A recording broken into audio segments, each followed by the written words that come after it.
With the 2025 MLB draft happening last weekend, I thought it'd be a cool video to talk about some of the prospects the Jays selected in this year's draft. So today, I'm going to be talking about 8 of the players the Blue Jays drafted and giving you all a brief introduction on their prospect profiles and what you can expect from them as baseball players, as well as where their player development will be focused on over the next couple of years. So today, I'm going to start off with the Blue Jays' first-round pick, JoJo Parker, who is a prep shortstop that played at Purvis High School in Mississippi. JoJo Parker was arguably the best high school bat in this year's class behind Ethan Holiday. Parker has a plus hit tool as he makes great contact and has shown great plate skills. To go along with this, Parker has the potential to be a plus power hitter as well, potentially being a 20-plus home run major leaguer one day. Blue Jays amateur scouting director Marc Tramuta said that the Blue Jays felt Parker had one of, if not the best, hit power combos in the entire draft. Defensively, it's unknown whether shortstop will be Parker's long-term home, but if he does make a move off short, his arm strength could make him a fit at third base. Overall, Parker's potential with his bat is through the roof, while also maintaining a decently high floor due to his mature plate skills and plate discipline. Now, the Blue Jays didn't have a second-round pick in this year's draft because of the Anthony Santander signing in free agency, so their second pick came 81st overall in the third round, where they selected Jake Cook, a college outfielder who played at Southern Mississippi. Now, Jake Cook is a very toolsy player, making him an intriguing prospect with a high ceiling. Cook is a plus defender in center field, and he also has a plus arm to go along with that as a former pitcher who touched 96 miles an hour on the mound. To go along with his elite defensive profile, Cook also has true 80 grade speed, although it has not yet converted into base stealing yet, as he just went 3 for 8 stealing bases last season. Now for the bat, which will almost certainly determine Cook's future as a potential big leaguer. In his only season hitting at the college level, Cook showed a potential plus contact tool and good plate discipline as he slashed for a .350 average, .436 on base, and a .468 slugging percentage with a strikeout rate of just 7% and a walk rate of 11%. He currently has a slap approach to the plate and hits the ball on the ground a lot, leaving little power in his current profile. However, as an elite athlete who stands 6'3", it's not crazy to suggest that the Jays could push more power out of it. The Jays will have to improve his swing and launch angle while sacrificing some of his contact for more power if he wants to become a big league caliber bat one day. There's a lot of potential here with Cook, making him a fun prospect to keep an eye on. If the power never comes along, he looks to be a Chandler Simpson type player, but if the power can break through, allowing him to become a 10 to 15 home run hitter one day, he has the potential to draw some comps to Kevin Kiermaier. I really like this swing from the Blue Jays here, as Cook has a ridiculous ceiling, and I'm excited to see what the development staff is able to do with his intriguing profile. Now moving on to the 4th round, where the Blue Jays selected Micah Bucknam, a college right-handed pitcher who played his final season of college at Houston Baptist University. Bucknam is a former Canadian prep standout and was actually drafted by the Jays in the 2021 draft, but he turned them away and made his way to LSU for college ball. Looking at Bucknam as a pitcher, he has a 4-pitch mix, with his best pitch being a high-spin slider. He also throws a low 80s curveball that is a plus pitch as well. Both of these pitches had whiff rates above 45% last season, and he also throws a mid-90s fastball and a changeup to round out his pitch arsenal.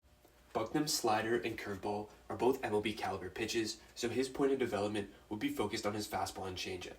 Despite the good velocity, Bucknam struggles to command his fastball and has very little movement on it. His changeup does have the makings of a solid pitch, but he currently struggles to locate it in the strike zone. Now the good news for Micah is that the Blue Jays have done a good job recently at helping pitchers develop better strike throwing ability, and they've also done a good job at producing pitchers with strong changeups. If Micah can improve these 2 pitches and his command, he has the makings of a middle to back end of the rotation starter. Even if he doesn't develop fully as a starter, his slider and curveball combo should allow him to become a solid guy out of the bullpen one day. Now looking at the 5th round, where the Blue Jays selected Tim Piacentine, a third baseman from Alberta. Tim Piacentine's profile is very similar to current Blue Jay Addison Barger and mainly focuses on his absurd raw power. At just 18 years old, Piacentine has already recorded exit velocities above 110 miles an hour. The main concerns with Piacentine are whether or not the hit tool will continue to develop and the presence of some serious swing and miss in his offensive profile.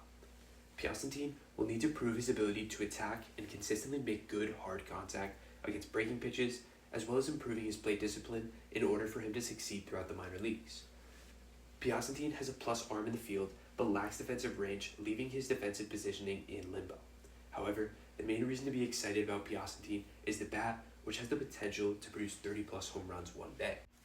Now, if the bat ends up working out for Piacentini, his defensive value will take a little bit of a backseat in his profile. Now moving on to the 6th round, where the Toronto Blue Jays selected Eric Snow, who is a college utility man that played his final year of college baseball at Auburn University. Snow is another player that projects similar to a current Blue Jay, this time being Ernie Clement.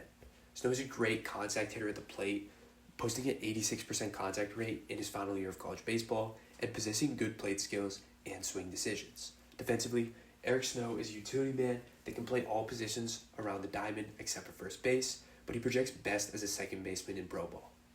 Snow's contact skills, mature plate approach, and defensive versatility give him a good chance to become a major leaguer in some capacity down the road.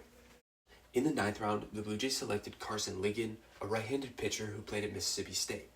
Carson Ligon has a 4-pitch mix, starting with his fastball that sits 94 to 96 and is topped out at 100, along with 2 impressive off-speed pitches and his changeup that has great depth and his mid to high 80s slider.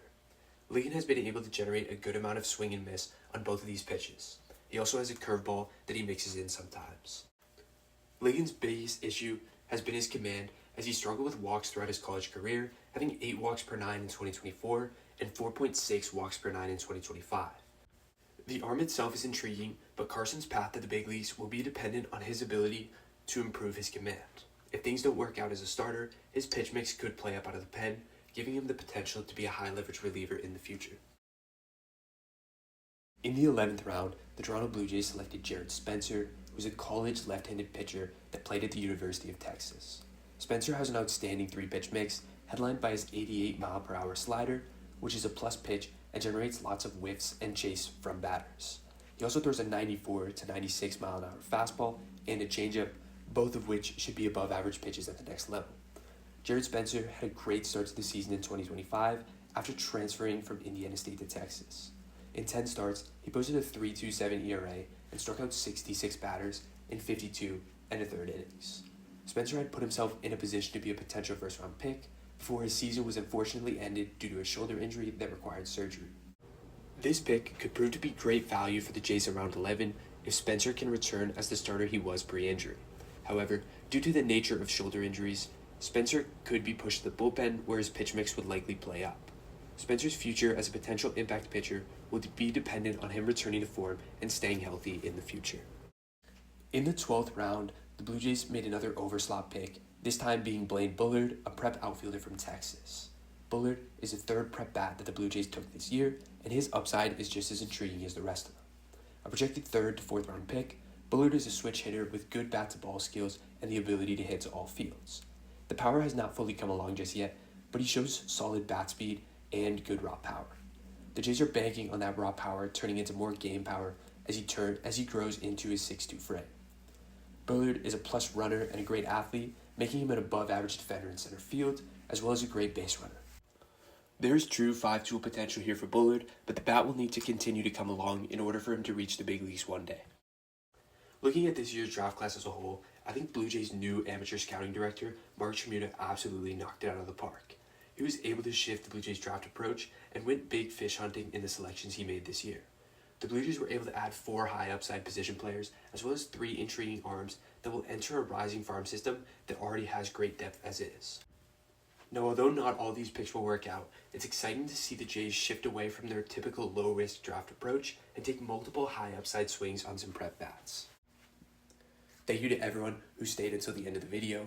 I hope you all enjoyed my breakdown on the Blue Jays 2025 draft class, and I'm excited to bring you more content here in the future.